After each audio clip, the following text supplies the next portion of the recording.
evening. Ladies and gentlemen, it is my great pleasure and honor to welcome you today at the first of the series of lectures and seminars titled Silesian Studies.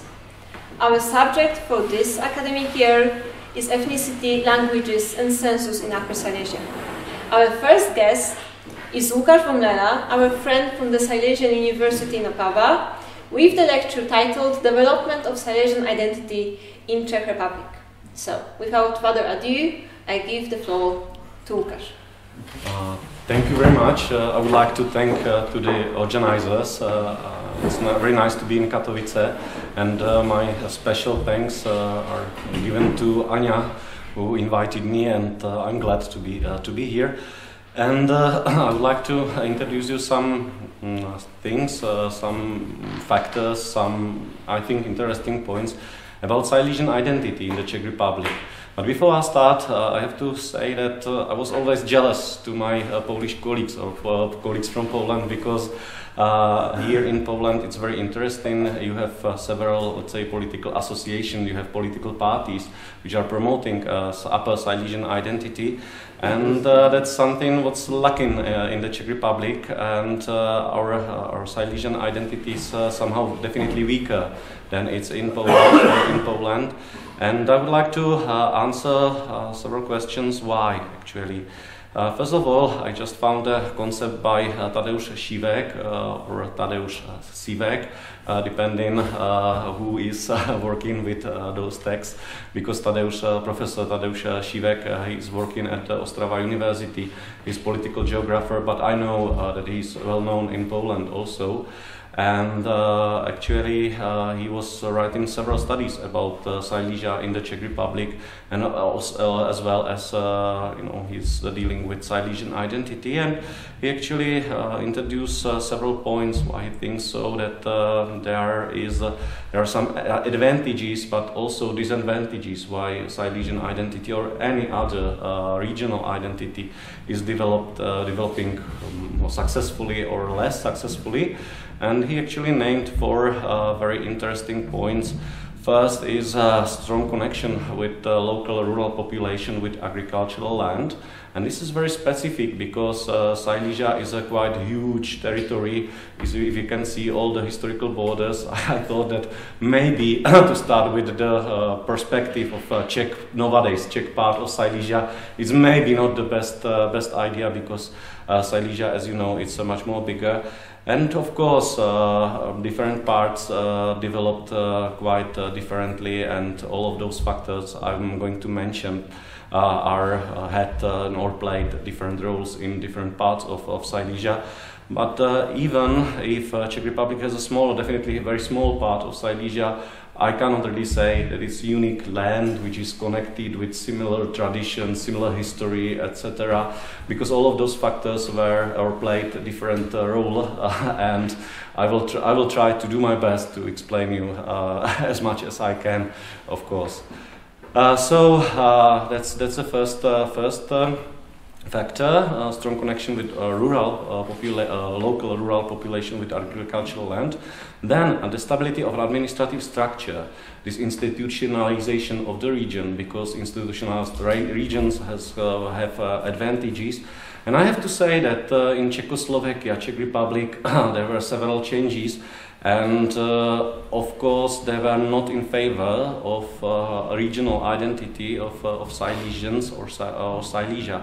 That's the thing. That's another thing. But I will tell you more afterwards. Low degree of migrations. I mean, Silesia is very heavily impacted by different migrations. And this is the point which is easiest for me to explain at this very moment, because you can imagine, and if we are here in Katowice, it's obvious, that industrialization, which took place in the 19th century, was very important here, and many people came from different regions, different parts of Germany, then Poland, etc., etc. The same it was here in Czechoslovakia, but before it was Austro-Hungarian Empire. There were many people coming from Galicia or Slovakia or different part from Austro-Hungarian monarchy, not only to Ostrava but also to Karviná, to Třinec. So there are there were many people came for better life perspective, for better, they had many opportunities, and especially the eastern part of Czechoslovakian or Czech part of Silesia was heavily impacted by industrialization. The western part not so much. Because those were rural areas. Of course, there was some industry in the cities or towns like Krnov, which was called Jägendov during that period. But the most important, or the other, beside industrial revolution, were changes and shifts after both world wars. And I would like to speak namely about the expulsion of Germans after 1945 in Czechoslovakia, because there were about 3 million of inhabitants, and a lot of them were living, especially in the western part of Czechoslovak Silesia, who actually left their homes. And I have some statistical data just for you to imagine how the ethnic structure of the region of Silesia was gradually changing. And there was a very significant shift between 1931, there was a census, and 1951 actually. So that's another thing, because especially in the western part of Silesia, Czech Silesia, those changes were very significant. Then religion. Actually, of course, mostly Protestantism, because it was something different than the most important religion in the state of Austro-Hungary, but also Roman Catholicism in a very small region. Maybe I will explain you those differences here first. It is not the part of Austro-Hungarian Silesia actually, because this part was a little bit bigger, because there was this disputed territory of Teschen Silesia, Śląsk-Těšinský, Těšinské Slezsko. I'm trying to use as many terms in different languages in order to tell you in a better perspective. But this region was a little bit bigger. This, what you can see, it's nowadays part of Czech Silesia actually. And of course, those parts you can see yellow or white, yellow, maybe light green. Those are historical parts of Moravia, which are administered from Silesia. It's not very important for my presentation, but just I would like to explain you those differences. This green, this is part of Silesia, which is nowadays part of the Czech Republic. And there is a blue color, which is Hlučín region, Kraj Hulčínský, or Hlučínsko-Hulčen in German. And it was a part of Germany until 1920, so from 1740 or 1742, when was peace between Prussia and Habsburg monarchy. This territory from then belonged to Prussia, later Germany, and after 1920 it belonged to Czechoslovakia, although local population was not so much enthusiastic about it.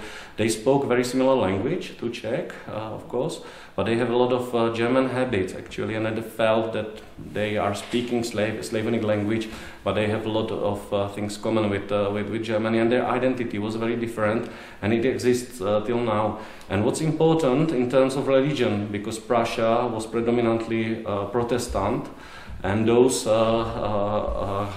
people from Kraj Hlučínsko, they actually were predominantly Roman Catholic, and they helped to preserve their own identity. The situation in between or clashes, disputes in between Protestants and Roman Catholics were very common in eastern part of Silesia, and call it also Eastern Silesia in terms of Austro-Hungarian monarchy, because actually in the 17th or during the reign of Piast dynasty, who were dukes of Czech Silesia, was Václav III. Adam. Václav III. Adam actually decided that all principality goes and official religion is Protestant. And the Roman Catholics were, or priests were expelled, and the local population was expected to be Protestant, Lutheran. But afterwards, his son Adam Václav, he decided just that Roman Catholicism is going to be back the most important religion in his principality. Why I'm saying that because there were a lot of people who actually remained Protestants, and especially those Protestants were connected to Czech Protestants, but namely as well to Polish Protestants or Protestants not in Poland but actually in Germany, in places like Danzig and the others, and it was it was very important for their own identity actually, and Protestantism played a very big role, and is playing till now a very big role, and afterwards I will explain you why. So that's another factor which actually is favorizing the regional or local even identity and so on. Among favoring factors, we can the first position see the changes of national states and its borders, and I think it's very important, especially for Silesia, and not only after 1918, but there were many territories which were disputed among different states. Not only this part of Silesia, which now belongs to the Czech Republic, but also there were disputes among Poland and Germany, etc., etc. And even when the borders were established, it was very difficult sometimes for those territories to find the best position in a new reforming systems of public administration, and it is very special for Czechoslovakia. I don't want to be very critical, but I would like to say that actually the first Czechoslovak Republic was very difficult, especially for minorities, but not only for them. And I don't want to be critical toward Czechoslovakia because it was quite of successful period, but of course there were a lot of difficulties. And we in the Czech Republic, we have tendencies to idealize, especially the first Republic, and sometimes we are lacking some kind of critical voices. And I would like to open very difficult coexistence with ethnic minorities, not only with Germans, but also with Poles. And those things were not in favor of regional identities, and I would like to later explain you why. Here there are some slides which are some kind of recapitulation of many aspects I actually mentioned, and I would like to tell you more about the political development of the first Czechoslovak Republic, because I think those aspects are very interesting, and I'm also trying to explain you some terms I'm going to use, because in Silesia it's sometimes very useful, because the Austrian Silesia is not the same as the Czech part of Silesia, because there is this blue region, Kraj Hlučínský, which was not part of Austrian Silesia, and part of Austrian Silesia is the remaining part of Teschen Silesia, which belongs to Poland right now, and so on. Sometimes we call it Western or Eastern Austrian Silesia, because those things, it doesn't look like from this map actually, because it's small one, but those were not connected actually. If you can see, the city of Ostrava. I will try to mark that in a map. Maybe you will see that better. And so it's a brilliant place because this is the only city which connects different parts of a region, which is called Moravian and Silesian region at this moment. But there is a small part of Kraj Gulčinský, there is small part of Czech Silesia, eastern part. There is the western part, which is Opava, Silesia, so it's also there. And the white one is Moravian Ostrava, which belongs to historical Moravia, and that's it. But you can find many different cities and places in the Czech Republic or in this region where actually have villages or towns which are in different regions. They are partially in Silesia, they are partially in Moravia. It doesn't make, it doesn't create a place for strengthening regional identities, and that's another thing. From the most well-known are cities like or towns like Ostravica or Frýdek-Místek, but there are many others like Paskov, and there are a lot of such towns, villages at this part, and I don't want to name them. Actually, I've worked with them because in the Czech Republic we have very fragmented local structure of different gminas, communities, and those are as well as statistical units and censuses from 1991, 2001 and 2011. We have actual data from all of those villages and so on.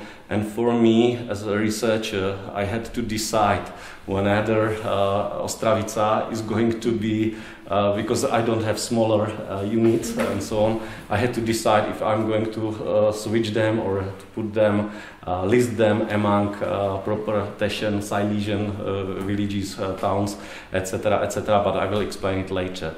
And so on. And but this is a fact that we have about 20 and even more different villages, towns, which are belonging to very different parts of historical regions.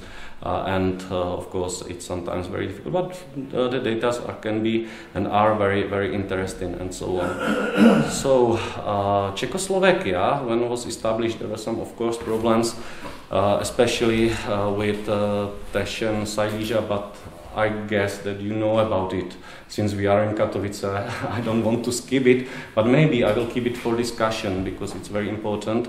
But just only one mention about census from the year 1910, which was made by Austro-Hungarian emissaries, but those emissaries were asking for the language. Persons were speaking at home and dealing with that language mostly. And according to this census, a majority of inhabitants of Czech and Silesia were Poles, about 55%. Then 27% were Czechs and 18% were Germans, actually. I just wanted maybe to ask or to write why there are no Jews, because they were speaking predominantly German, so they were put into this category. And people who were, let's say, they didn't have many classes from the primary school, they were predominantly speaking not Polish, but po našemu language, which is still there in the region. But there were sometimes added among Poles, sometimes to Czechs, and those figures are a little bit different than the reality was really, because there was an ethnic, or there was a group which called themselves Ślązaks, and those were people who were they had even political party, and they had the different organizations, newspapers, etc., etc. And there was Silesian People's Party, Śląská partia ľudová, led by Josef Koždoň, who actually had his own ideas, visions, and so on. In terms of language, his propagation was that maybe Silesians have a Slavonic language, but the culture might be connected with German culture as much as is possible, because it can really allow Silesians better intellectual development. And so he was very controversial figure, but also very influential, and he had very interesting political career, and he was for a very, very long term mayor of Těšín, Češin Český, and he was quite an interesting figure and so on. But anyway, Czechoslovakia was not in favor so much of regional identities, because there were some historical lands, Bohemia, Moravia and Silesia, of course Slovakia, and then Zakarpatská Ukrajina. But actually the ethnic structure, especially of Silesia, was not the best.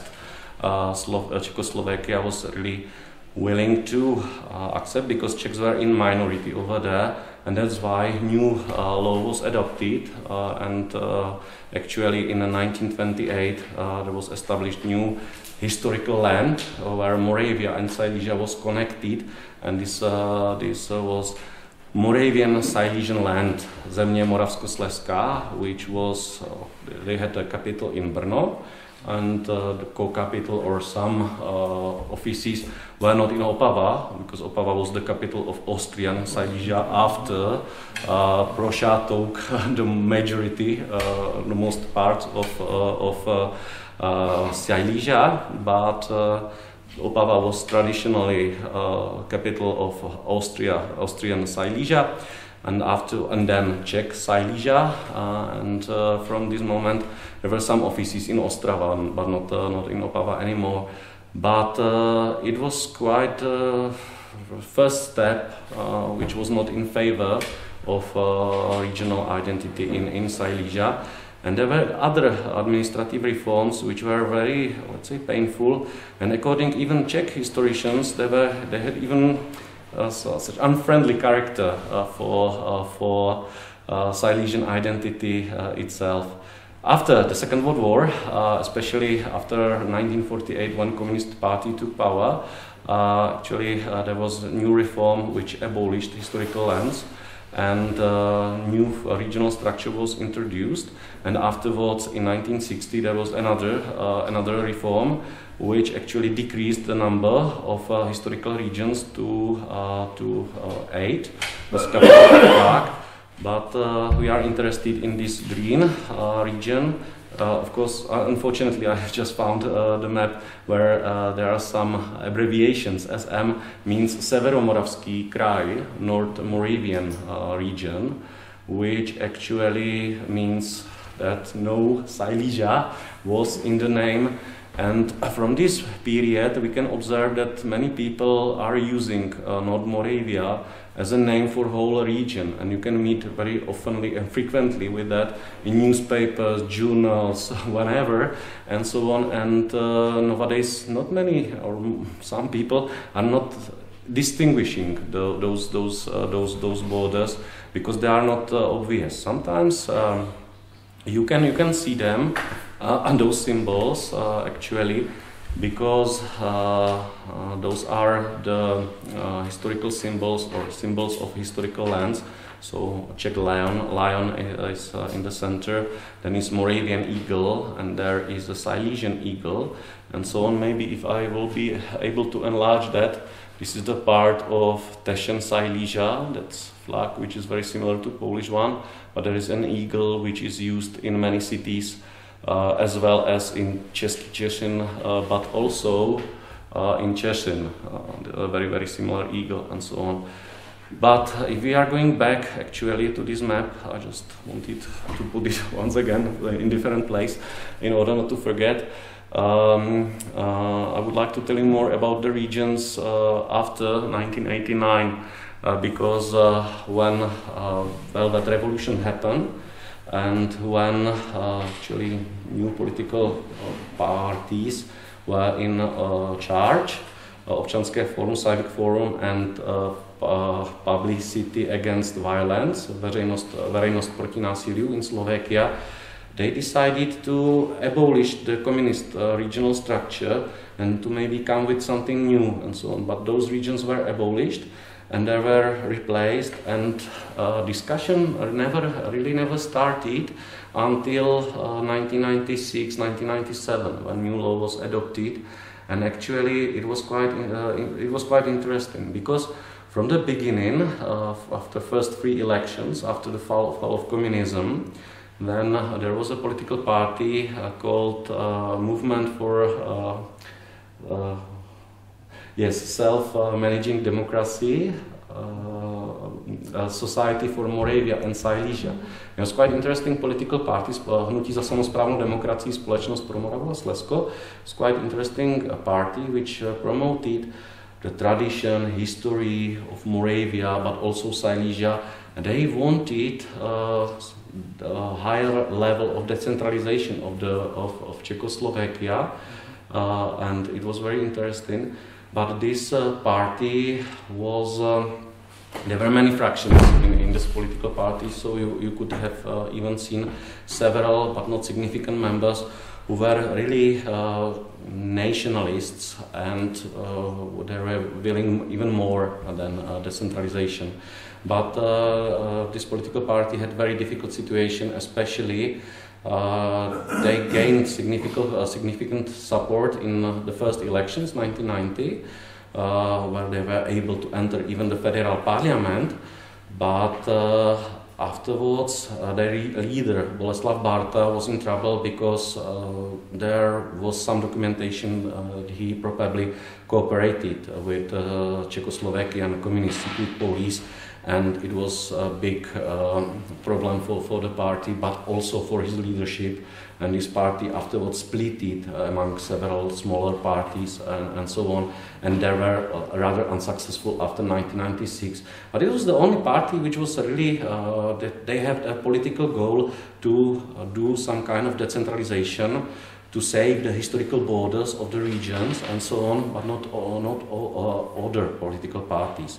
And it was quite interesting that in 1997, different political parties, most important relevant political parties, they had an agreement about the future territorial administrative reforms, and they actually agreed on. In 1997 they adopted a new law where new regions were established. You can see them right now and so on.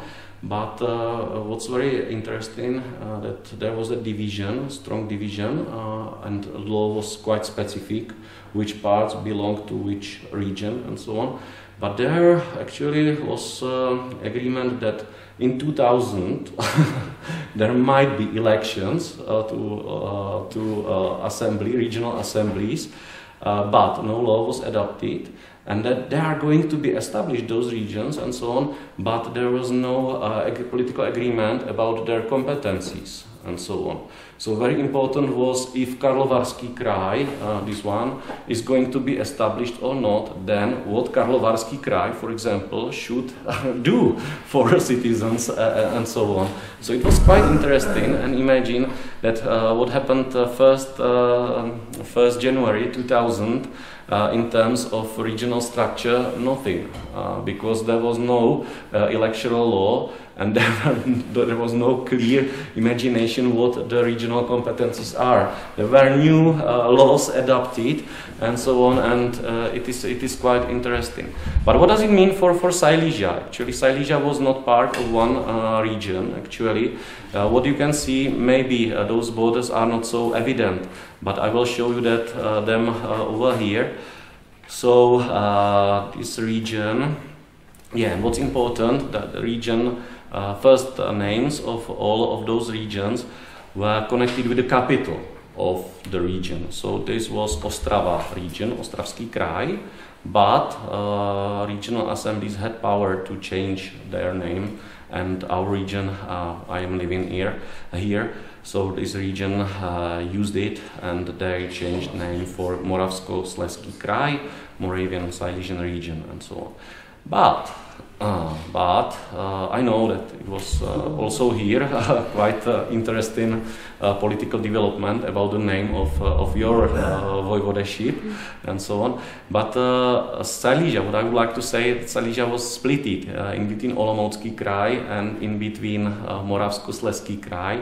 And what's very interesting, for some regions, their structure was quite difficult, especially for Olomoucký region, because they had some connections with Kroměříž, which was part of Zlínský kraj, etc., etc. It's not in favor of regional identity ever, and what's even more important, those regions are not respecting historical borders anyway, and so on. But the law actually enabled bordering villages to decide, to call local referendums and to decide whenever they would like to stay in the region or to change, their regional belongings. And especially in Moravian Silesian region, there were two smaller villages where they used to use this right, and they joined Olomouc region and so on. But it is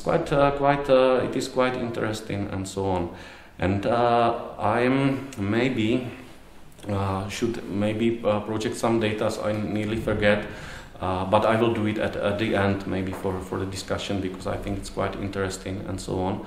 And maybe I will start with that because ethnic structure is quite interesting, and Moravia Silesian region has the most diverse ethnic structure, although Czech Republic is ethnically homogeneous and so on. Not according statistical data actually, but I will explain it later. But it looks like, at least we know that we don't have so many numerous minorities, and Moravian Silesian region has a lot of such minorities. Because thanks to the industrialization, we had very different ethnic groups like Hungarians, we have Slovaks, Polish. Traditionally, those people are living in the eastern part of the region, especially in the mountains over here, but also here. And yes, it is most ethnic diverse region, but actually the population in 2011 was about 1,200,000 inhabitants, but the Czechs together with Moravians and Silesians constituted only about 66% of inhabitants, and then thanks to the possibility which was given in 2011, that citizens were not forced to claim any nationality if they didn't want to, and so on. And a lot of Czechs did it actually, and those formulas were allowing it. And so on. So if you didn't want to claim any nationality, you didn't have to, and that's why Czechs, together with Moravians and Silesians, are only 66%, and that's quite interesting. But in terms of regional identities, they were not allowed before 1991, and actually in 1991 it was quite a big issue. Because, of course, ethnic structure changed, and afterwards I will maybe go back to it. But in 1991, in Census in Czechoslovakia, everybody was able to write whatever nationality, and it was choice of all those people.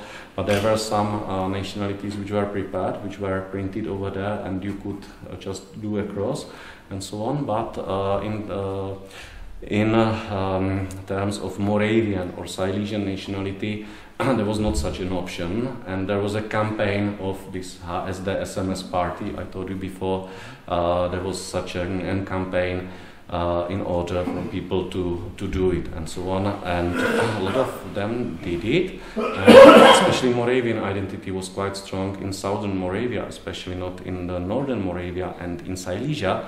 But I would like to show you some figures about Silesians, because my presentation is concerning Silesians, and this is from the book we did in Silesian University in Opava.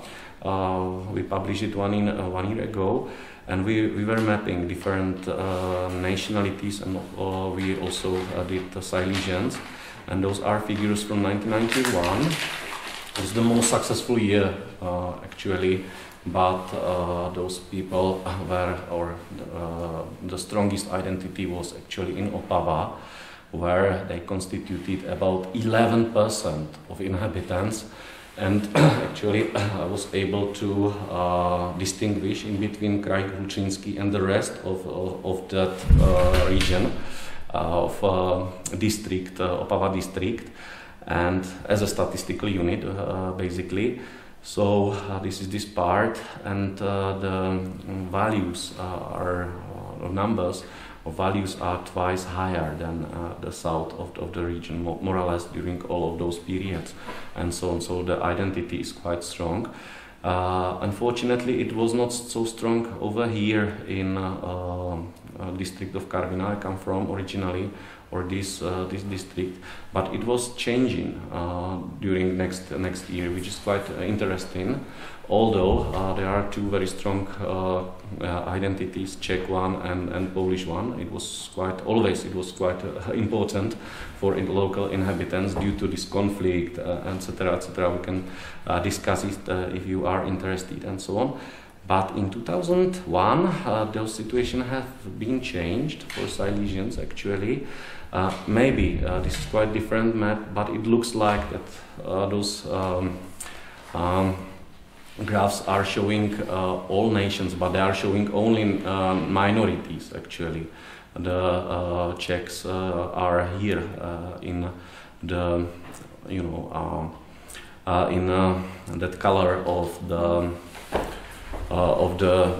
district, yeah, how many Czechs are, but you can see the minorities, and the green one is Silesian minority. So in Opava, it was the first place. What was important, people in Bruntal and Jeseník, those numbers were decreasing actually, but the values or number of people or percentage of people who were claiming Silesian nationality of 1 or maybe 2, because in 2001 we were able to claim even 2 nationalities, different nationalities.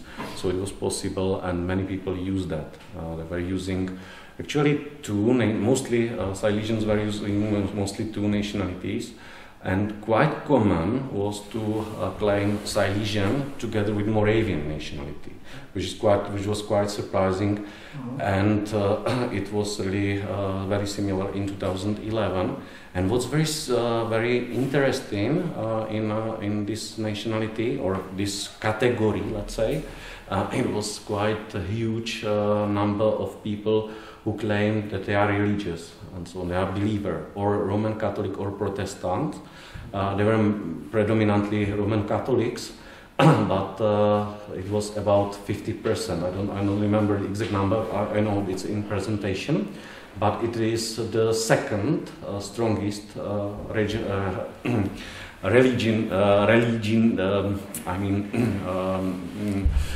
percentage of religious person, and it is Polish in Czech Silesia. So after Polish, so that's quite impressive, and they are even more religious than Moravians, which are strongly religious also, but they are even 10% higher. So it's quite interesting, and so on. And I have some figures. You can compare it with very different regions. Opava is the place where actually where Silesians are. Opava district is the strongest, but you can see that actually the number of people from all of those districts, most of them are in Silesia, some of them are partially in Silesia, but basically they were decreasing. The majority or the strongest values were in 1991, where you can even see that in all of this, actually this region, which is not entirely Moravo-Silesian, it is Moravian and Silesian region, plus northern part of Olomouc region. And yes, so in that region you can see that it was about 3%, and in 2001, 2011 it was even less than 1%. So it's definitely very weak and so on. But strongest numbers are in Kraj Hlučínský. And in 2021 we don't have exact numbers in the level of particular villages, but we have the numbers for particular regions, like kraje, Czech kraje, and those numbers are very similar. They are a little bit stronger, these regional identities, but they are not so strong as in 1991. And what was very interesting, that strongholds for support have been changed, because in 1991 the stronger position of Bruntal region is the western one, number 3 over here. Those are just numbers also of the regions. As I told you, it's from the book we published previous year. But in 2011 the number was decreasing and so on. You can see it here. And there were several cases of villages where those numbers or those values were very strong actually. But after 2001 census and census in 2011, those parts were not belonging amongst strongholds. That's also very interesting. So there is when I'm talking about strongholds, of course strongholds definitely belong to Hlučín region, and actually in 1991 49 municipalities of Western Silesia belonged among strongholds. 23 municipalities of Hlučín region out of 27 were belonging to those strongholds, and 3 municipalities of Eastern, it means Czech Silesia, which is quite interesting. But afterwards there were very significant shifts. Hlučín Silesia was even stronger. Czech Silesia moved into second place in terms of number and percentage of villages, and Western Silesia switched even less, and so on. And in 2011 there were very similar outcomes and so on. And maybe very last slide I wanted to do a little bit earlier, and I'm sorry for that. But you know, I told you that in the beginning there is an ethnic structure from the region. They were different statistical units and so on. But I was I would like to stress your attention towards German community, which was, for example, in Czech Silesia or Český Těšín region, which existed before the Second World War in 1931. For example, there were 6,000 Germans, or predominantly German areas, Opava and for example Frývaldov, etc. etc. You can see over here percentage, not of Czechs but Czechoslovaks, but that was the official nation, only one constitutive nation, it was official in the constitution and so on. It has changed after the Second World War, but you can see what actually has happened after 1951, after 1945 of course, but the next census, first census in the post-war Czechoslovakia was done in 1951 due to possible ethnic tensions which were possible and so on, but the level and the number of Germans were decreasing, and the number of ethnic composition of Czechs, only Czechs, was decreasing, and that's quite interesting. For example, Opava 97%, or sorry, 94% in 1931, it was 54%. Plus, you know, the neighboring villages and so on. But all of those changes were not in favor, and except of the SMS party, we don't have any significant political forces. We have even some local, let's say, political parties, but they do not have any components like that. And just for a curiosity, I just would like to tell you or show you the very last picture, which is concerning the share of Czechs afterwards, which is very similar what was before. In 1921, you can see at least proportion of Czechoslovaks, let's say, and after 1945, it means in 1950, then you can see that those proportions were changing. But after 2011 and 2021, those proportions are very similar, but it is due to not many people, or at least in the census in 2011, about 22, maybe 23% of people didn't want to declare any kind of nationality, and in 2021 this number even arose. So it looks like it's but definitely the ethnic structure at this moment is saying us that we are quite ethnically homogeneous and so on. We Czech Statistical Office is calculating with the ethnic minorities, and it doesn't work so much with Moravians and Silesians as ethnic minorities. They are claiming that Czechs, together with Moravians and with Silesians, are, one nation. Not really one nation, but they are saying that those are not calculated as ethnic minorities. Yeah, that's they are it. One nation. In fact, yes, but they are not writing it in the way you are saying. That's politically correct. They are writing it in a politically correct version. So, what is percentage of Moravians in Moravia? There dropped actually. It was very different and so on. There are actually a lot of Moravians in Silesia as well. Actually, because there is a map. I didn't want to go in many details what I can do, and it's quite obvious over here. And if you look at Bruntal, Opava, and even to Ostrava, actually, first, let's say, group, and we did it. We just calculated in Silesian University in Opava.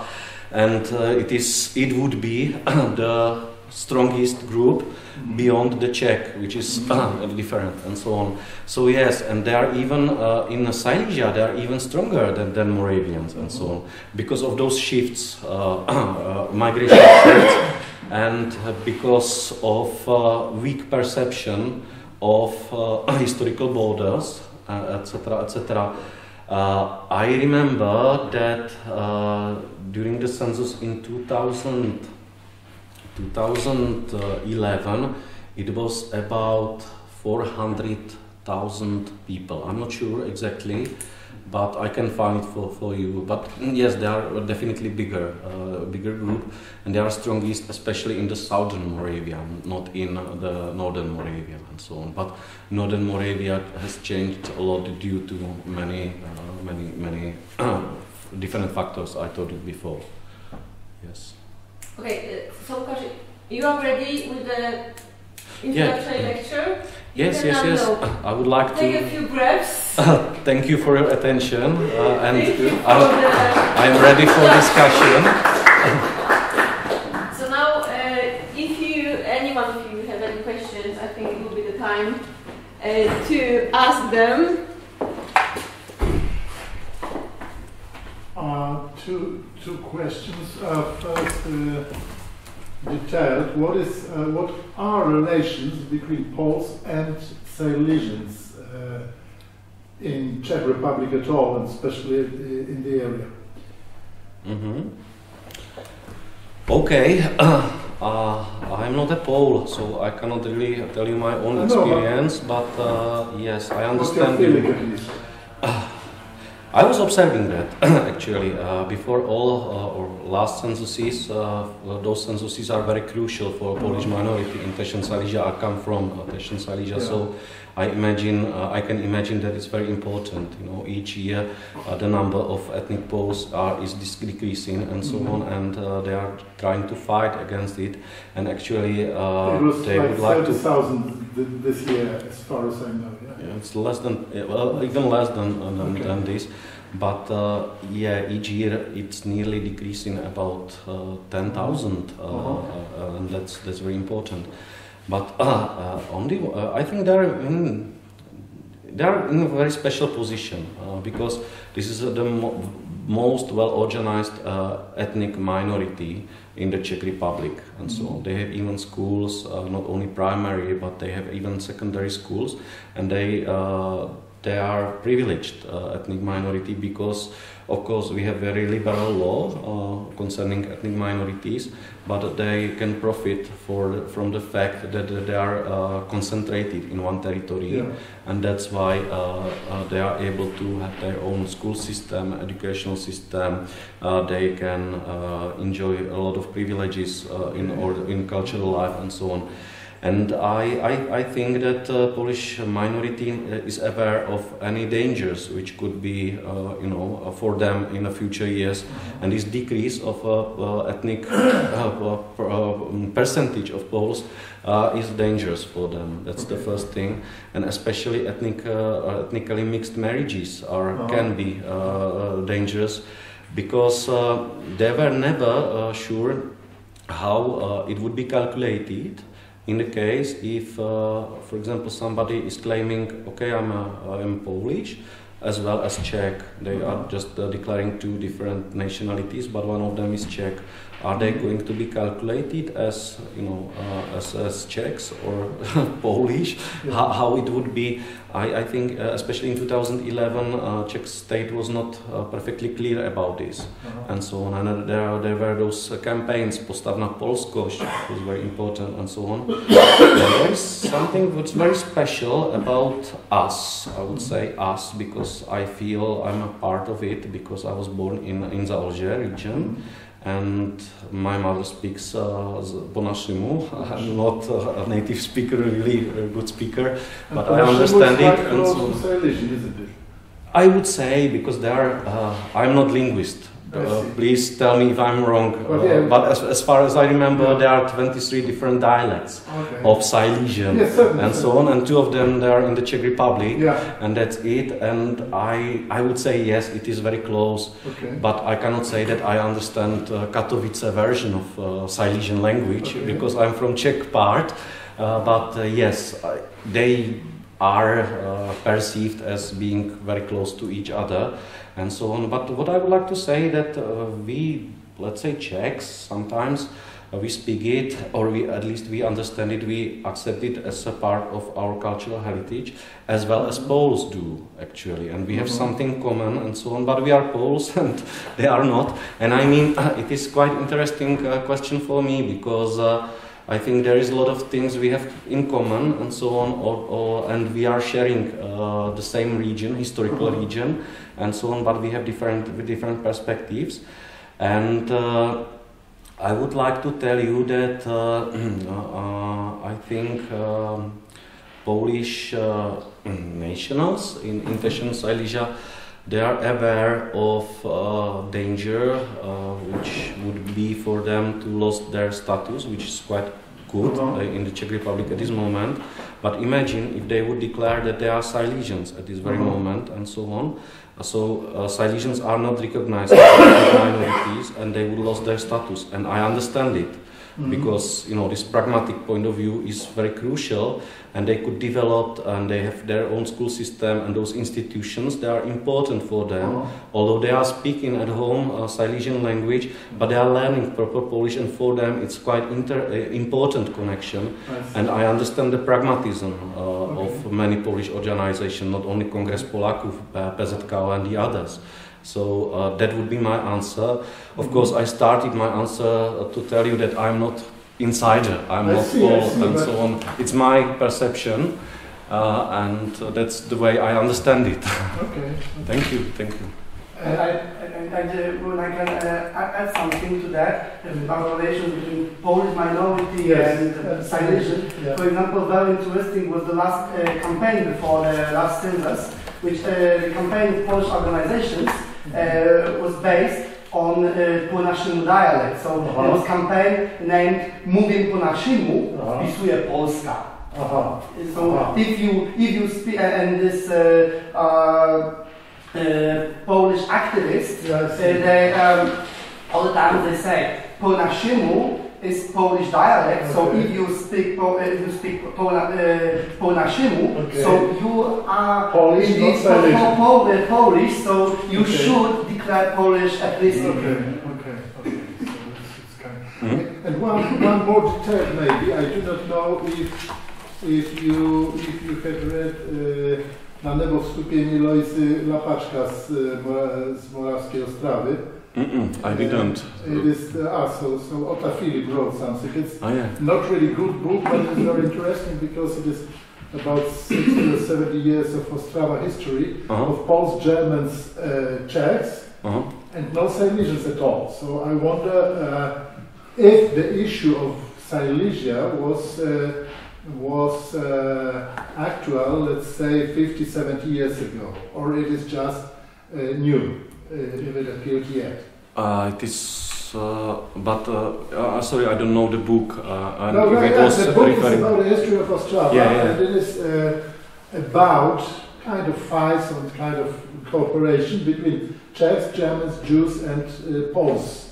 And no Silesian issue at all in it. So, but we know that there was Polska Ostrava. And yes. It is Silesian Ostrava only after 1918 years. So, but was there any Silesian issue, let's say, 50 years ago or 70 years ago? Because the Silesian eagle is only from 1990 in official use. It was not before. That's true. Because we had the Slovak cross. That's it. Because we would have so many Czech symbols, or from the Czech part of Czechoslovakia, and then they decided to use Czech lion and Slovak cross. And that's after, when Czechoslovakia disintegrated, split it peacefully. But it appears. So it means that they found, there are Silesians, there is Silesia historically and so on. But was there any Silesian issue before? They might be. I actually, I just wanted to go here, to this map, because Ostrava as a city was established during the Second World War, when some parts, but there was a process because there is a Poruba suburbs which were entering Ostrava even later. But yes, I know the city was, which was named Polska Ostrava. Then they changed the name for Slezská Ostrava in 1920 when it was evident, or when it was decided that this part is going to be Czechoslovak actually, and it was possible. But the majority of there were some even Polish schools actually, and so on.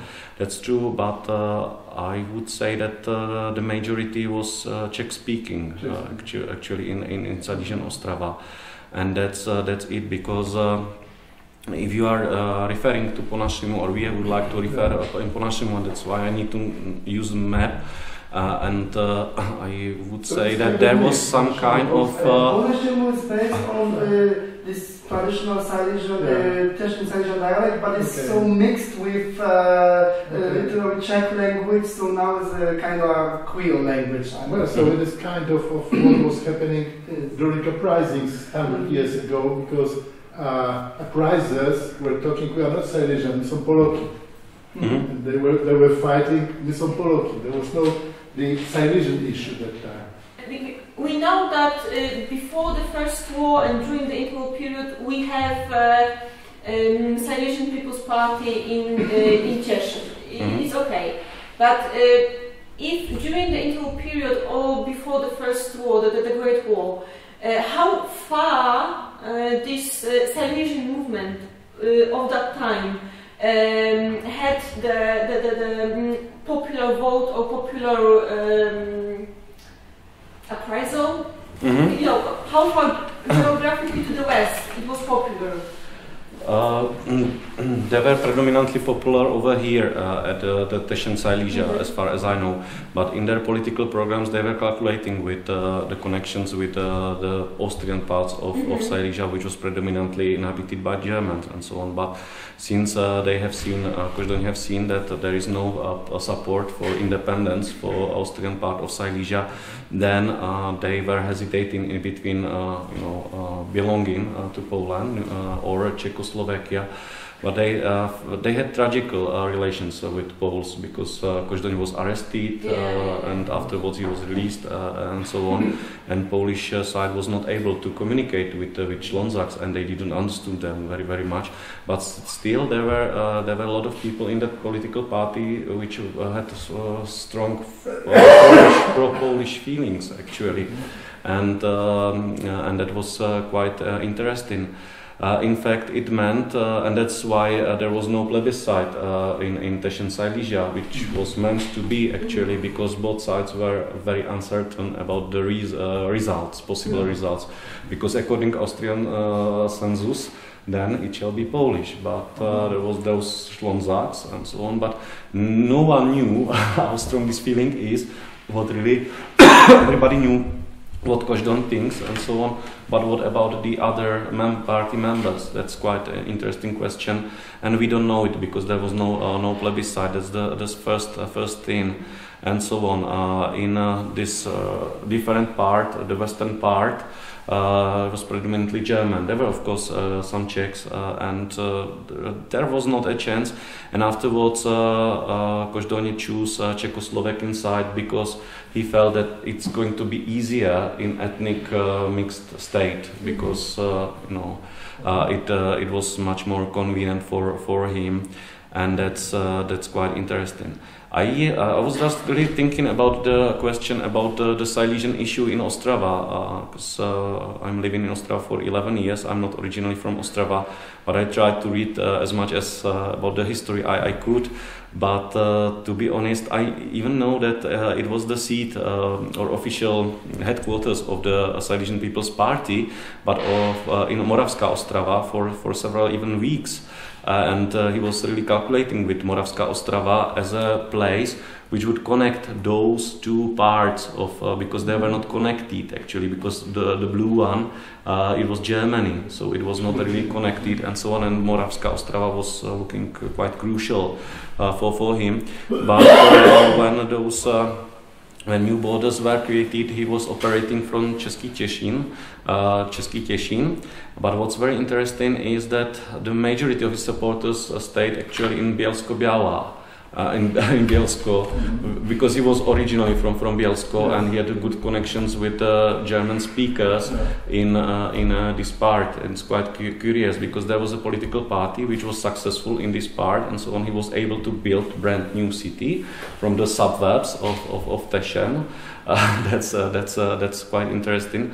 But he lost many supporters because they just stayed, or they were in Poland after this demarcation line. Two main strongholds, and paradoxically, probably if plebiscite would made support for Czechoslovakia would probably be bigger in what is now Polish Silesia, like in Skoczów, in Goleszów, and so on, in Bielsko, German in Bielsko, of course, would vote for Czechoslovakia, and there in Karwina and Orlowa there were these Polish migrants from Galicia which would probably vote for Poland. So. Yeah, that's true. With Karwina, I completely agree, because there were many mayors. Václav Olšák was a long-term mayor of Karwina, and so on. Orlova was they were considering themselves as a island of Czechness in Czech Silesia, because they had several schools, etc., and there were a lot of volunteers which helped during the 7 days war, actually, and that's it. They were especially from Orlova, as far as I remember. I'm not a historian, so please correct me if I'm wrong, but yes, Orlova was different, but Karwina definitely, Třinec definitely would be on Polish. I'm persuaded about it. Yeah.